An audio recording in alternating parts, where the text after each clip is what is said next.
Welcome to the Masculine Psychology Podcast, where we answer key questions in dating, relationships, success, and fulfillment, and explore the psychology of masculinity. Now, here's your host, world-renowned therapist and life coach, David Tian. Welcome to the Masculine Psychology Podcast. I'm David Tian, your host, and I'm excited to welcome you to this episode. And in the previous two episodes, we went into the number one factor for a man's attractiveness to women, and that is neediness, the level of neediness. And in the previous episode, we expanded on that, and we went into how our neediness comes from unmet needs, having needs, legitimate needs, that are not being met or that are being met in maladaptive or unhealthy ways. And it's important to see that most of the dating gurus online, the pickup artists, the red pill dating advice, is actually not meeting your needs, but trying to deal with your neediness by hiding it, by pretending as if you don't have these needs. And just hiding your neediness, your core insecurities, your vulnerability, obviously will not resolve the underlying issues. It's just going to add another layer of repression on top of other layers of repression, and it'll just make things worse in the long run. So that's what we've been covering the past two episodes. This episode is all about the solution. How are we going to actually meet our own needs in ourselves? The main reason guys who are actually needy under the surface don't realize they're needy is because in the short term or at that moment, they're getting their needs met by somebody else or by some external conditions. And it's only when the external conditions change or that person they're counting on to meet their needs stops meeting their needs, like the woman he's dating stops giving him the validation or the approval, and then he realizes only then, or maybe he doesn't even realize yet, he just feels his neediness at that point and the pain and the hurt that come erupting out of that. Because in order to deal with his neediness, he's actually relying on external sources of validation or approval or of significance in order to meet his needs. So he will always be at the mercy of factors outside of his control, other people, external conditions, whether he's winning at work or something like that. Those are all required for him to feel good about himself, to have his needs met. And because of that, his self-esteem, his happiness, his fulfillment will always be at the mercy of things that are outside of his control. And this is why no matter how well you do achieving in life, if you're underneath that all, at the core of it, still needy because you have these core insecurities and are papering over those core insecurities by temporarily and momentarily having your needs met by things from outside you, when those things from outside you stop meeting your needs, well, then you will finally realize just how needy you actually are and the fact that you're not able to meet your own needs in yourself. So the answer then obviously is, okay, well then how do I meet my own needs in myself, by myself? How do I meet my legitimate needs for love and connection and significance and certainty and growth and so forth? And in the previous episode, we covered the 10 universal human needs. So how do I go about meeting those needs in myself? And we ended in the last episode by invoking the concept of the higher self, your true self. And we're going to start from that point here in this episode, diving into what exactly is your true self or your higher self, and then getting into two other points to build on that, to show you how this works in your life, and especially in relationship, in an intimate relationship. So many people around the world are in relationships right now that are unstable, that are built on a kind of volatile uncertainty. And they may not notice it at the moment because at the moment, the partner is meeting their needs. So they don't notice how needy they actually are because, well, at the moment, it happens to be working out. But actually, these relationships are founded on a kind of contract. So they're in a transactional relationship. It's not a relationship of unconditional love. And that's because neither party is able to meet their own needs in themselves. They're parasitically requiring the other partner to meet their needs for them. And might even be taken for granted in some social circles, and you might not have ever thought of any other different way of approaching relationships or marriage. But it's actually unhealthy and very unstable to rely on the other partner to meet your needs for you. Because this, again, it's sort of like, while I scratch your back, you're going to scratch mine. And when you stop scratching my back, I'm going to stop scratching yours. So it's this seesaw up and down type of dynamic that's always inherently unstable. And maybe, again, just at the moment, these couples don't realize it yet, but pretty soon it's not going to take that much for instability to start to happen. And then when that happens, all that up and down game playing of that insecurity, of the fears of being hurt or rejected, and taking care of yours and making sure that person takes care of you, and you're only taking care of them because you're hoping that they'll take care of you, in this kind of transactional, contractual relationship that's such a common foundation for modern relationships, will crumble because it's toxic and it's actually poisonous. You do not want to be in a relationship like that. You don't want to get into or create a relationship that's transactional, because it feels like crap. It might feel like good in the honeymoon phase of the first 3 to 6 months or so, when you happily do things for each other and you're happily meeting each other's needs and you're constantly looking for ways to do that. Then life gets in the way of these sorts of honeymoon phases, and you come down from that high and reality sinks in. And it's what researchers call the transition from a passionate attraction or a passionate relationship to a companionate one. And most relationships don't survive that transition, because in fact, most relationships, they'll fail because they're not founded on unconditional love. And unconditional love can only happen when each of the partners is able to meet his or her own needs themselves, or in themselves. And you don't want to end up in a transactional relationship, which is the norm, because we're not taught any of this psychology, especially we're not taught about relationships or meeting our own needs or the true self, in normal school curriculums, right? So it is not your fault that you don't know this. And the fact that you're listening to this is already awesome. Pat yourself on the back. But this is something that, if you want to find happiness, fulfillment, and unconditional love in your life, and to create an unconditional love relationship and avoid the typical toxic relationship patterns of the modern world, then you've got to listen very closely to what we're covering in this episode. And what you really want is going back to neediness, to recognize that the less needy you are, the more attractive you are, and that it's not going to lead you into the do more trap, which is where the more you do, the less attractive you are, because your neediness drives you to do more, because you think, oh, she doesn't like me enough, or I need to do something else to earn her attraction or to get her to like me. So you end up doing more, saying more, putting more effort and time and energy into her, into the relationship, into making you more attractive, so to speak.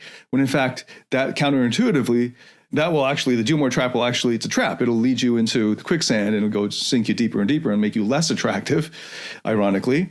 And counterintuitively, the right thing to do is to simply remove the neediness, because as you remove your neediness, your attractiveness increases. And remember, the less needy you are, the more attractive you are.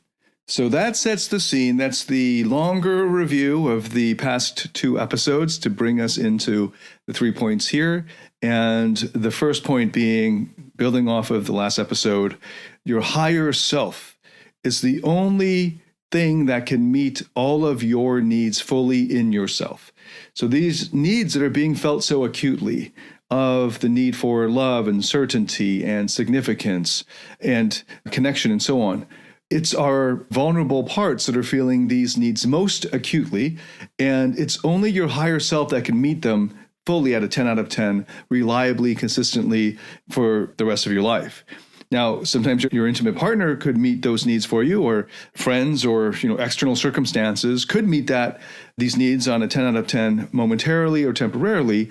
But once you're requiring, let's say, your intimate partner to do that for you all the time, this is already going to be not only just a turn off, and showing that you're not able to meet your own needs, you're not independent enough, you're not confident in yourself yet fully, but it's also feels icky to her. It's a codependent relationship here.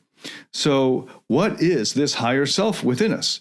Now, I am using the term higher self as a synonym for what in IFS therapy is known as the true self. And if you don't know what IFS therapy is, I've covered it in other episodes, but just briefly in a few seconds here, IFS therapy is an empirically based therapeutic model. It is hosted by the NREP, the National Registry for Evidence-Based Programs and Practices, maintained by the U.S. government SAMHSA, the Substance Abuse and Mental Health Services Administration. And the NREP is used by major insurance companies to decide which treatments are eligible for coverage. And at the time that the IFS therapy was listed there, the only other psychotherapy model listed there was CBT, cognitive behavioral therapy. So IFS was subjected to, quote, independent, rigorous scrutiny and is deemed to show significant impact on individual outcomes relating to mental health. In particular, studies indicate promising effects by IFS therapy on the mind in terms of depression and anxiety, the body in terms of physical health conditions, and the spirit in terms of personal resilience and self-concept. So in IFS therapy, the working assumption or hypothesis, you could say, is that we all have within us a higher self. And this higher self is marked by these 8 qualities that all start with C's to make it easier to remember. And they are calmness, curiosity, clarity, compassion, confidence, courage, creativity, connectedness. In addition to those 8 qualities, Richard Schwartz, the founder of IFS therapy, has also helpfully pointed out 5 other qualities that are present when you are being led by your own higher self in relation to others. So especially if you're a therapist and just checking to see whether you're in self, so to speak, whether you are in the state of your higher self or being led by your higher self, you should also notice 5 other qualities, the qualities of, and they all start with P's just to make it easier to remember: playfulness, patience, presence, perspective, and persistence. So the working hypothesis is that you have within you this higher self that can meet all of your parts' needs. And the question then is, okay, so how do I access this higher self? So now we move to point 2 of the 3 points for this episode. And I'm going to read for you an excerpt from an article by the founder of IFS therapy, Richard Schwartz, called The Larger Self. And this is an article you can find on the IFS Institute website. And I'll just read out a short portion of this just to give you an idea of, first, what the higher self, or he calls it the true self, is like, and then how to access it, or a couple of different ways that are commonly used to access this true self or higher self in you. We all know about those luminous moments of clarity and balance in our own lives and in those of our clients, which come briefly now and again. However we get there, we suddenly encounter a feeling of inner plenitude and open-heartedness to the world that wasn't there the moment before. The incessant, nasty chatter inside our heads ceases. We have a sense of calm spaciousness, as if our minds and hearts and souls had expanded and brightened. Sometimes these evanescent experiences come in a bright glow of peaceful certainty that everything in the universe is truly okay. And that includes us, you and me individually, in all our poor, struggling, imperfect humanity. At other times, we may experience a wave of joyful connection with others that washes away irritation, distrust, and boredom. We feel that, for once, we truly are ourselves, our real selves, free of the inner cacophony that usually assaults us. And then skipping down a couple paragraphs.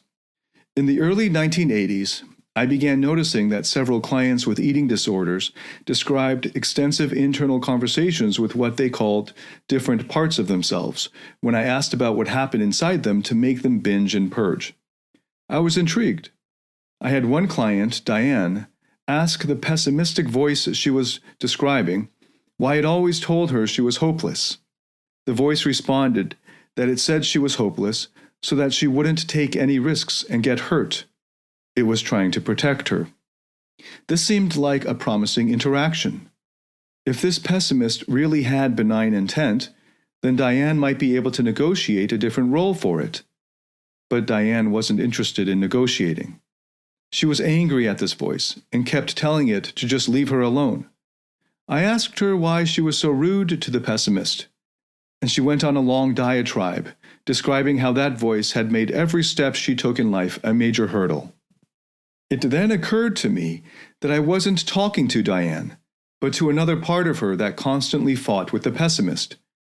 In an earlier conversation, Diane had told me about an ongoing war inside her between one voice that pushed her to achieve and the pessimist who told her it was hopeless. Could it be that the pushing part had jumped in while she was talking to the pessimist? I asked Diane to focus on the voice that was so angry at the pessimist and asked it to stop interfering in her negotiations with the pessimist. To my amazement, it agreed to step back. And Diane immediately shifted out of the anger she'd felt so strongly seconds before. When I asked Diane how she felt toward the pessimist now, it seemed like a different person answered. In a calm, caring voice, she said she was grateful to it for trying to protect her and felt sorry that it had to work so hard. Her face and posture had also changed, reflecting the soft compassion in her voice. From that point on, negotiations with the inner pessimist were easy. I tried this step-back procedure with several other clients. Sometimes we had to ask 2 or 3 voices to not interfere before the client shifted into a state similar to Diane's, but we got there nonetheless. When they were in that calm, compassionate state, I'd ask these clients what voice or part was present. They each gave a variation of the following reply. That's not a part like those other voices are. That's more of who I really am. That's my self. I've devoted the ensuing 2 decades, actually 4 decades, since this was published in the 2000s, refining methods for helping clients to release this state and to get in this state myself. For I found that the most important variable in how quickly clients can access their selves is the degree to which I'm self-led. When I can be deeply present to my clients from the core of my being, free from anxiety about how I'm doing, or who's in control of the therapy, or whether the client is following the correct therapeutic agenda, clients respond as if the resonance of myself were a tuning fork that awakens their own. So in that short passage, you can see a really rich description of what the true self or higher self is and what it's like when you're in self, so to speak, when you're led by the self, the part that's not a part. And you also get to learn about how he came up with a very common strategy or method for accessing the self or helping you or the client access the client's own self. And that's the step back method, where we simply ask the parts that come up, and you can kind of suss this out by asking the client or you, asking yourself, how you feel toward the part of you that you're focusing on. How do I feel toward this target part? And if the answer is anything other than one of those 8 C qualities or one of the 5 P qualities, one or more of them ideally, if it's anything other than a non-accepting quality, especially for achievers, this might mean that you come to the part with an agenda of trying to make it better.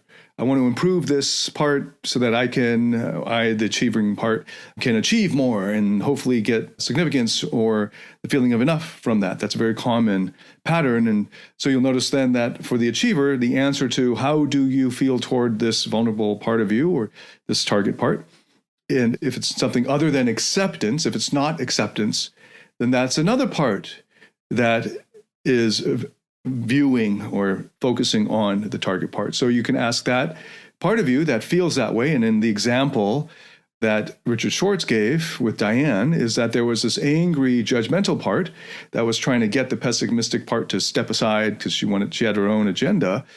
And just noticing, okay, there's an angry part there. Can we ask the angry part to step aside?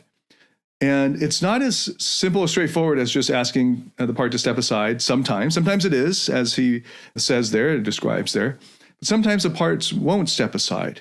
So then for that session or that time, you can, the thing to do is to turn to the parts that won't step aside and discover why they won't step aside. What are their fears or concerns around what might happen if they were to step aside? And then that becomes the work or task for that day or that session. And there's a lot more to it. There are at least 6 steps in that process, which if you were to learn how to do this as a therapist and train this, you would learn it. But that's outside the scope of this episode. But just pointing out that ways of accessing the self, if you have a therapist trained in IFS therapy, they can help you have your parts that are so-called blended with yourself. They're sort of taking the seat of your consciousness and taking over you, to ask them to step aside, and often just acknowledging that they're there, just noticing, oh, it's a part of me, not my true self, that's feeling this way and taking over my consciousness, and then just asking them to step aside or step back or relax back or to give you some room. And they're often willing to do that. Sometimes, again, they're not. And so then you turn to them and you discover as much as you can about them and build the relationship between your true self and your parts, which is a necessary step in the healing process.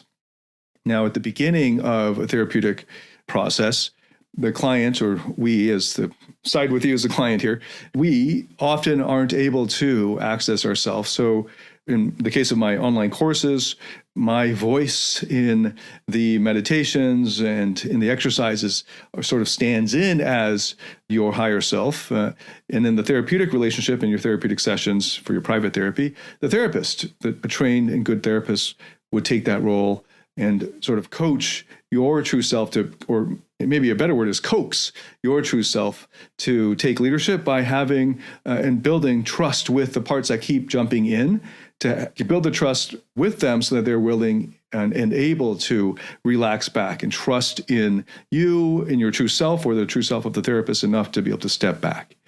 So this is what I'd call the negative part of the process. The negative meaning simply removal, the removing of, the stepping back of parts. And when the parts get out of the way, then theoretically, right, the assumption is that the self, who is already perfectly compassionate and confident and courageous and so on, will just be there, or will come out more. There'll be more room for the self.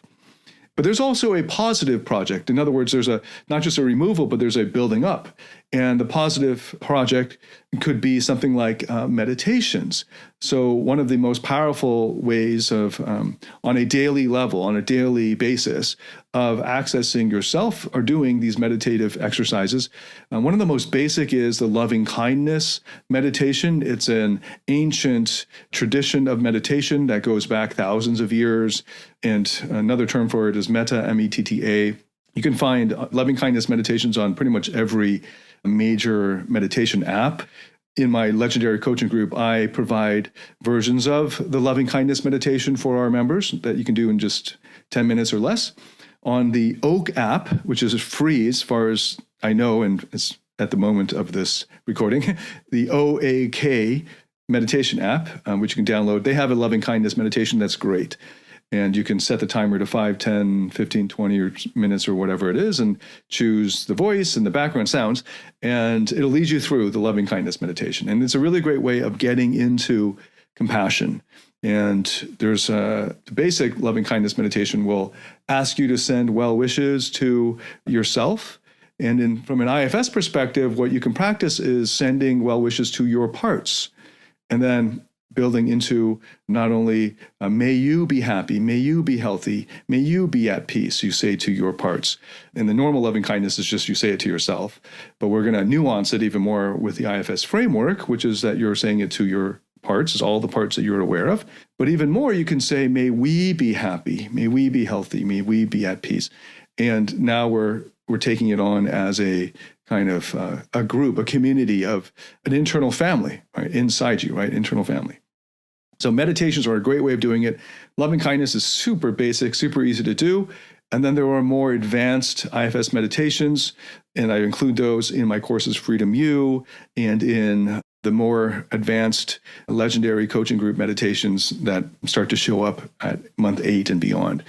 There are more advanced meditations that's outside the scope of this episode, so I'm just going to mention that they're there. But you can start with the loving kindness meditation, and then any of the guided meditations I've included in my major courses, like Freedom U, Lifestyle Mastery, Rock Solid Relationships, even Invincible in the odd modules of modules 5 especially. There are embedded even in the Invincible modules, in the Invincible meditations, inner child work and gratitude work to help you with your true self. So access your true self. So all that's in there. You can get a ton of different ways of getting to your true self through my various online course material. But of course, you can also do that in your private sessions with your IFS therapist.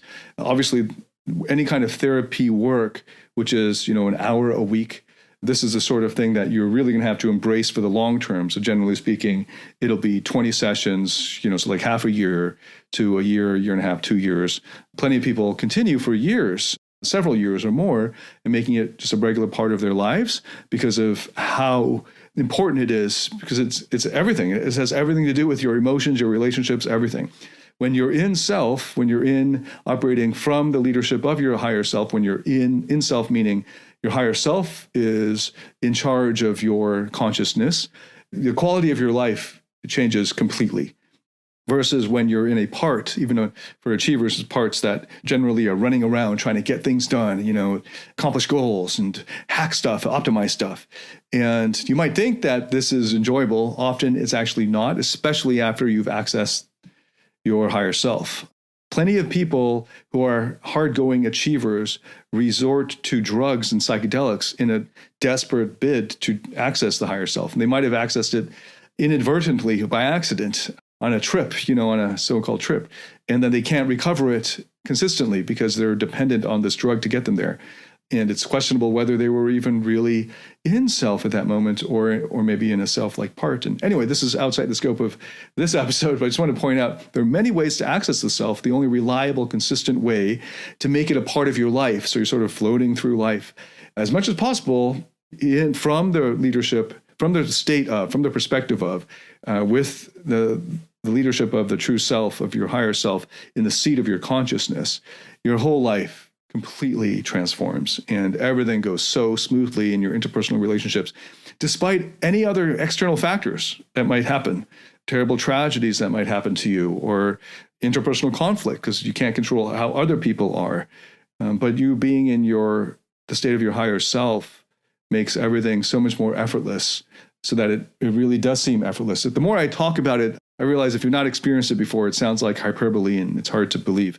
So you got to experience it for yourself. And the thing is, the more severe your trauma, the more severely you're dependent on neurotic patterns, that is, your parts are dependent on neurotic patterns, the harder it will be to access the self, access your higher self, and it will just take time. I'm very optimistic and hopeful that everyone and anyone with enough persistence, by just being with their parts and staying with the process. And again, the process itself is not effortless. Okay, so let me point that out. When you get to the end, it's effortless. When you're able to access self and be fully in the leadership of your higher self, it feels effortless, like you're just flowing through life, especially in your interpersonal relationships. But the process for many people will be about, and for many achievers, there's just one category. They just lump all those emotions of sadness and anger and tenderness and despair and all that, all these other very subtle emotions that are actually major emotions in themselves. They just sort of lump it all into pain, right? So I hear that a lot. Just one word, pain. And I think that's not helpful, but I'm just meeting them where they are. This is the word that resonates with them. But it's not helpful because pain makes it sound like it's not good, and it makes it sound like it's something that shouldn't be there and that you just want to get it over with. And that's not helpful. It's better to be more sophisticated with it and actually name the actual emotion that you're feeling. Sadness, for instance, or fear, or anger, because there's always a purpose behind each of those emotions. There's a reason why, and there's a positive intention from each of your parts. And that's also a working assumption, right? So it's a working assumption that we all have a higher self in us, and that all of our parts have positive intention, and that we have parts. So just try it on for size and see how this prove it wrong or prove it right. But you've got to go and put the experiments in play to find out whether it's true or not.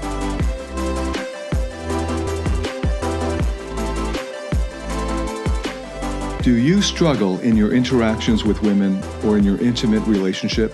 Are fear, shame, or neediness sabotaging your relationships or attractiveness? In my Platinum Partnership Program, you'll discover how to transform your psychological issues, improve your success with women, and uncover your true self. Get access to all my current and future online courses by applying for the Platinum Partnership today at davidtianphd.com/platinum. So that's the second point, how to access the higher self in you. You can do it from a negative perspective of removing, of having your parts stepping back. It's called unblending in the IFS model, just unblending from the seat of your consciousness, right? The unblending from your higher self with its parts, right? So that you're asking the parts to unblend from you in your true self. And then there's the positive project of building up an habit or conditioning or getting practice at something, which in this case is meditation, getting practice in entering into a state of compassion or empathy, and getting into a practice of approaching your inner child parts or your vulnerability and taking the time to close your eyes and go inside and sense inside. And then once you are, one thing I didn't mention on the positive project is once you're in the process, the therapeutic process, and discovering your parts and beginning to build that relationship with them between your true self and the parts, and maybe even beginning to unburden, it's important to do a daily check-in. That is, each day you check in with all of the parts that you're aware of.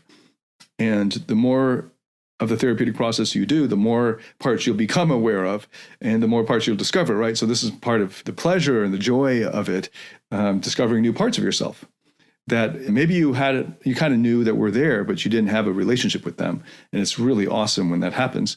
And then you just add them to your roster, so to speak, your known parts, and you check in.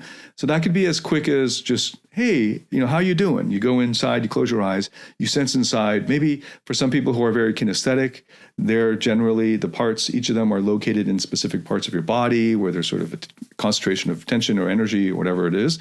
For me, I'm very visual, so I see my parts in a kind of imaginary world in my mind, and I go and visit them there. For some, they're very auditory, so it's more voices. And so they go and just say hi into the voices, and they have just a check-in to see that they're doing okay. And that's an important way throughout your life, but you can do that every day. You can do that at the start of your meditations. I do that generally just going down my list of my parts, my roster of parts, and I have over 20 parts now that I check in with each day, and hopefully that will grow over time. And I'm just checking in, literally just seeing how they're doing. And that's a really great way of accessing your self-energy, because sometimes you'll notice as you're checking in with your parts that you're blended. I'm often blended with part that I call the executive. And this part right from the beginning of the day is checking my to-do list, looking at my schedule, already thinking ahead, and really likes all of those visualization type of the old success type of meditations of visualizing your awesome life 10 years from now, that kind of thing. And when that part's in charge or already running and with the day, other parts that are more fun-loving or more empathic or more feelings focused feel left out. So the checking in process for me is a really great way of reorienting myself at the beginning of the day and just reminding the executive, okay, not yet, just chill out. We're not getting going yet. And we want to take this time to reorient ourselves. And that's just a good reminder for me. When I miss the check-in, then I often just go right into the busyness of the day. And then I start to get pretty burnt out by the afternoon. So that's just another way that you can build up this habit from a positive perspective of, building something, not positive, negative as in bad and good, but just removal versus building up. That's what I mean by those terms.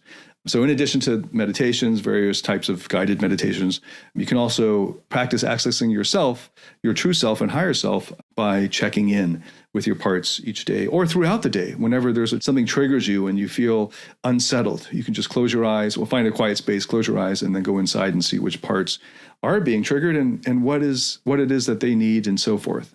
And it'll be really fast to do that when you have built up a strong relationship between your higher self and your parts. Okay, now moving into the third point, how does this work in an intimate relationship? And this is how we describe unconditional love. So what is it like to be in an unconditional love relationship? At the start of this podcast episode, I described how most couples in the modern world are not in an unconditional love relationship. They're in a transactional relationship of I'll scratch your back as long as you scratch mine. The minute you stop scratching mine, I get angry and bitter and try to blackmail you into scratching mine. And then if you don't, then I pull out and I get a prenup, or actually you got to get the prenup before, but so that's the typical transactional relationship, and that is a recipe for failure and discontent and unhappiness and not feeling loved. That's not really love there. That's really a contract that's maybe unspoken. Okay, so what do you want? You want an unconditional love relationship that is almost effortless, right? So the other way that well-meaning therapists write about love relationships, especially in the past, before they understood about our parts and so on, is that it was hard work. And you still find this as a normal theme. Like, it's a lot of hard work. You got to sit down and do lots of exercises together. You have a list of 100 questions you're going to ask each other. You're going to put a lot of work into it. And that's well-meaning, and it's great if both parties are happy to do the 100 questions each weekend or whatever. But generally speaking, that type of old-fashioned couples therapy doesn't work that well, because you're assuming the couple already likes each other enough to sit down with a workbook and go through a really boring set of questions, or that they're motivated enough to do that, to work on their relationship in that sense. There's another way that this relationship can go, and that's in an unconditional love relationship where you take care of your own parts. And when you've done that and your partner's taking care of her own parts, and you're both being led by your higher selves, then it's going to be a relatively effortless relationship, in the sense of all of the work is happening inside you, and the coming together happens effortlessly because it's your higher selves interacting with each other. Sometimes, of course, and this is actually quite frequent, when your own parts get triggered in the relationship, that now, as long as one of the partners is in self, is one of the partners is being led by their higher self, then it will just be the same as if you were talking or being with your own parts, because now your partner's parts are also part of the family of your parts, because you've now come together as a couple, and that's part of the arrangement. So you can also be with them and build relationships with their parts, and also just with the understanding that the ideal, of course, would be that that person is able to have enough self-energy to be with her own or his own parts. Okay, there's a great metaphor to explain all of this, because it might sound kind of complicated, especially if you've never actually done any of my courses or therapeutic processes in my courses, or you haven't done any IFS therapy before. And this is a metaphor that comes from a book called You Are the One You've Been Waiting For, Bringing Courageous Love to Intimate Relationships. And this is written by the founder of IFS Therapy, Richard Schwartz. And I'm going to just read a short passage from it where he goes into the magical kitchen metaphor, which is a really great way of illustrating how an unconditional love relationship would work. Okay, so Richard Schwartz begins this description of the magical kitchen metaphor by citing Don Miguel Ruiz, the author of The Four Agreements. Of course, he's drawing on the magical kitchen metaphor that Ruiz writes about from a different book, not The Four Agreements. Okay, so here we go.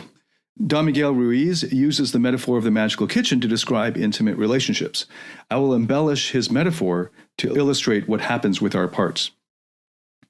Imagine that you inherited from your parents a magical kitchen in your home, from which you can obtain any kind and quantity of food.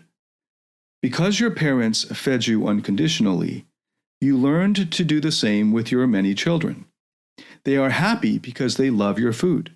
Your food is so nourishing and satisfying that they never overeat or crave candy or other kinds of junk food. You never use food to punish or motivate them. Consequently, they trust that they are worthy of being well-fed just because they are your children. They don't fight because each one knows there is plenty of food for everyone. You also give freely to friends, neighbors, and those in need of food, just for the pleasure of sharing. You know that you don't need to hoard because your food supply never runs out. Okay, that's just a beautiful description of what it's like to be led by unconditional love in your life. Okay.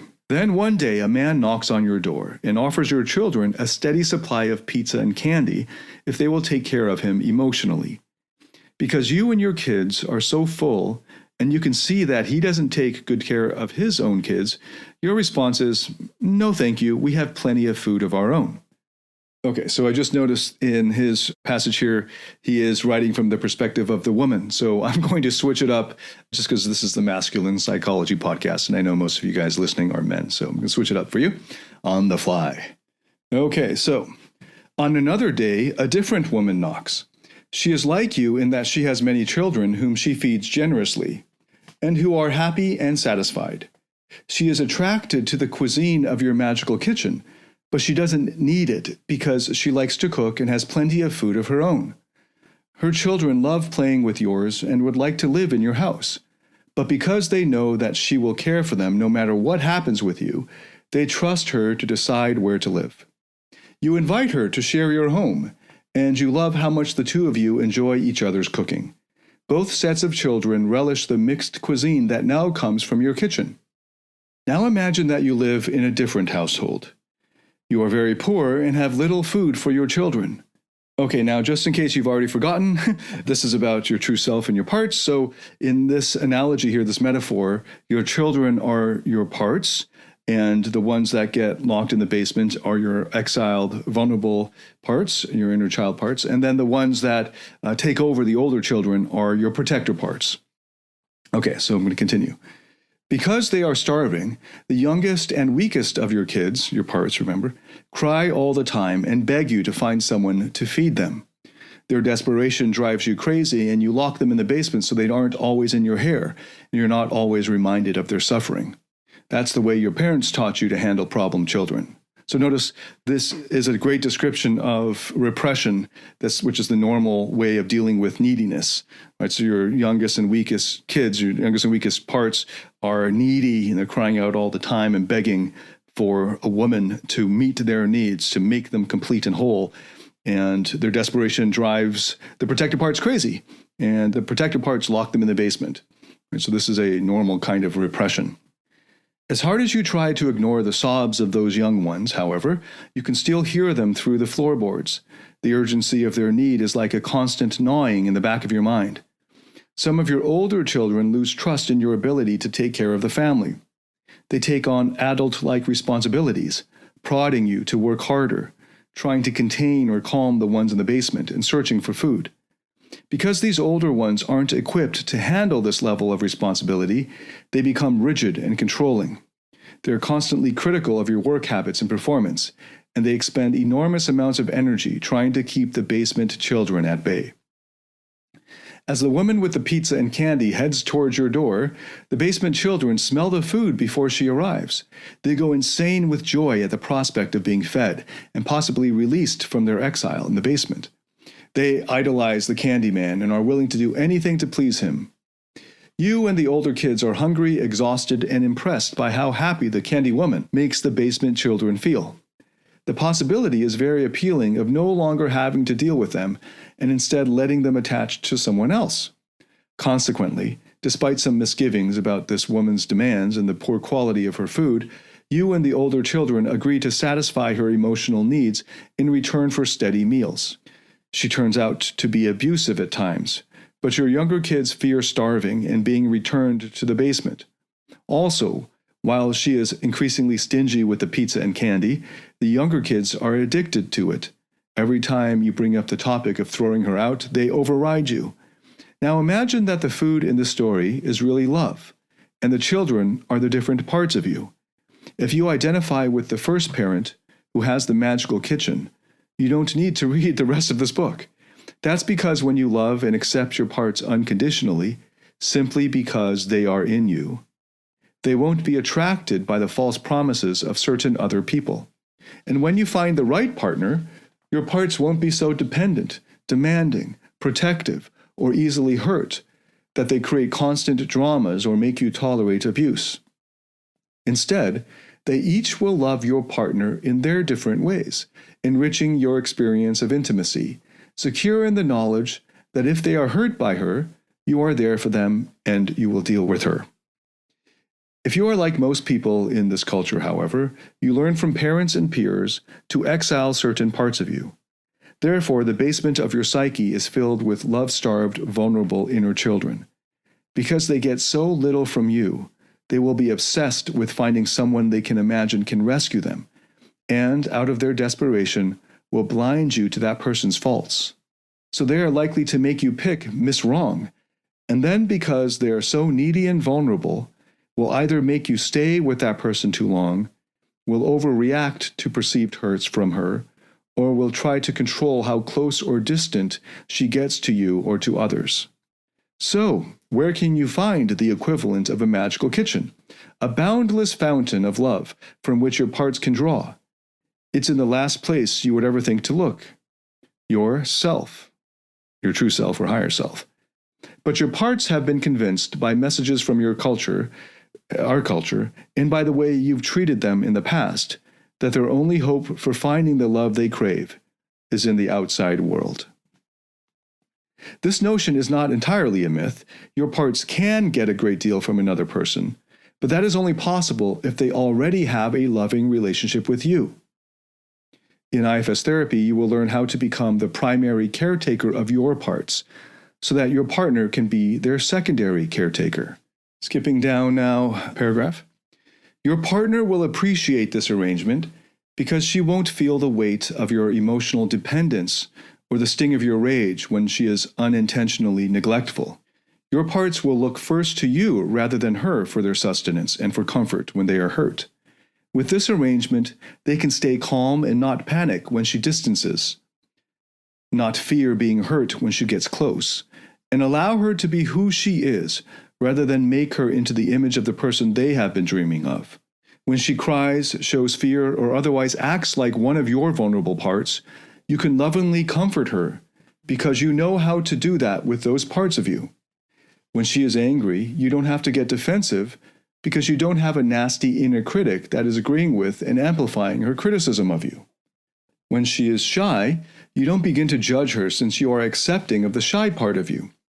In other words, because you can love all kinds of parts of you, you can love her even when she's acting like those parts. It's all connected. How you relate internally directly translates into how you relate externally and vice versa.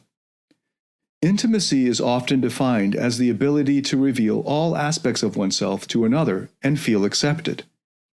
Because you aren't ashamed or afraid of your vulnerable parts, you can expose them to your partner and experience the joy of being fully known and witnessed by another. When your partner is similarly vulnerable, you can be lovingly present with her, but not feel as though you have to fix anything. You can have a relationship in which all parts are truly welcome. Even when your partner distances or is angry, your sensitive parts don't panic because they trust that whatever happens with her, they still have your love. When all that is the case, you will be able to bask in the radiance of your partner's love because you won't fear losing it or being engulfed by it. When life hurts or scares your parts, they have two sources of solace, yourself and your partner. When your partner acts like one of your parents and unhealed wounds make you feel horrible, you are able to speak for rather than from those wounded parts because they trust you to represent them well. Consequently, you communicate your hurt with clarity and respect, without the blaming or pouting that commonly typifies such interactions. In turn, your partner is able to act in a compassionate manner, which helps your parts to revise their beliefs about intimate relationships and unload the pain they carry from the past. In this way, your partner can help you heal without carrying the heavy load of being your healer. Okay, beautifully put. What more is there to say? I recommend everybody get this book, Richard C. Schwartz. The title is You Are the One You've Been Waiting For. And actually, there is one more point, one more paragraph that I'd like to share from later in the book about the tormentor, that your partner in an unconditional love relationship is your best tormentor. And he's using that in a kind of pun. Okay, so what is a tormentor? Know that it is possible to live with your partner in a very different way from how the rest of the world does. When one of you gets hurt, you both focus inside, find the parts involved, witness what those parts want you to know about their current and past pain, and share your discoveries with one another. In doing so, you are clearing your minefields by stepping on the landmines each of you brought to the relationship and then diffusing them so they won't explode again. By stepping on your landmines, your partner becomes your valued tormentor. She mentors you by tormenting you. Without her, you wouldn't be able to find many of the exiles you need to heal. And as you become comfortable speaking to her about your inner experiences with your exiles, after following the trailheads she reveals, you will find her loving acceptance and support sublime. Together, you will share a vulnerable and rewarding form of intimacy as partners on a journey of mutual healing and growth. You will be helping each other find and rescue your basement children. Once released, those grateful, delightful inner children form a powerful bond between you that is capable of overriding the typical irritations and differences that exist in all committed relationships. So that was very well put as well, this idea of the tormentor. She's mentoring you by tormenting you. And that's not the first instance, or Richard Schwartz is not the first person or expert to point that dynamic out. Probably the best pioneer of that concept or dynamic is Harville Hendrix and his wife, and their classic book, Getting the Love You Want, which is highly recommended. And actually, that's the top recommendation on my reading list on my website for relationship books. And there's also an excellent book by Terry Real, called The New Rules of Marriage. And there's a great paragraph on the same dynamic. And he uses the term unfinished business, which is popularized in Gestalt therapy. And Terence Real has his own relationship therapy model. So I'm going to just read out this one paragraph from him to share with you. From the book, The New Rules of Marriage, Terence Real. We are drawn to people whose issues fit perfectly with our own in a way that guarantees a reenactment of the old familiar struggles we grew up with. And then the subheading here is, we all marry our unfinished business. We all choose our mothers or fathers. We all become our mothers or fathers. Consciously, you think, with this person, I can finally be happy. Unconsciously, you're thinking, and more accurately, your parts are thinking, aha, a player in the old familiar game. The mad, inspired thing about real love is that we are all marry our unfinished business, and we think we're the only ones who do. You may believe in your foolishness that the couple to the left or the right of you isn't going through their version of exactly what you're going through. You're wrong. You may think that a good relationship doesn't bring up to the surface every hurt and anger you've ever carried inside, but it does. A good relationship is not one in which the raw parts of ourselves are avoided. A good relationship is one in which they are handled, and a great relationship is one in which they are healed. So Terence Real put that really well, and I've already done a 4-part video series on this dynamic of what Schwartz calls the tormentor, what Gestalt therapy calls the unfinished business. You can find this in my free masterclasses, which you can access from my website, davidtianphd.com. You can either fill out the assessment on the front page, the homepage, or you can enter your email into the opt-in forms on various parts of that website, or the masterclass. You can also find it from the header, the drop-down menu. I've also got a seminar that's about as long as this particular episode, about an hour, that's on my YouTube channel that is about what an unconditional love relationship looks like. And it expands on this magical kitchen metaphor. So you can go to those if you want to learn more. Of course, my course, Rock Solid Relationships, not only teaches you about it, but actually walks you through the process to access your higher self and to visit with your inner child parts and to be with your vulnerability. And of course, to have the understanding around all of that, what's going on.